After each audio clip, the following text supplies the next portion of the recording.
Zabbuli ey'ekyenda Mukama afuga amawanga gakankane, atuula wakati w'abakerubbi, ensi esagaasagane.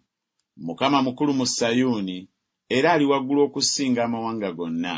Batendereze erinnya lyo ekkulu era ery'entiisa, ye mutukuvu.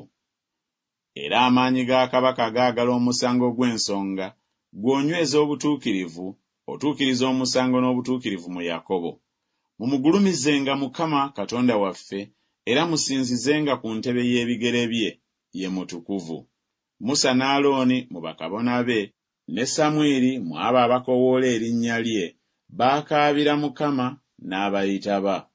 Yayogerera nabo mu mpagi ey'ekire, baakwata bye yategeeza n'ekiragiro kye yabawa.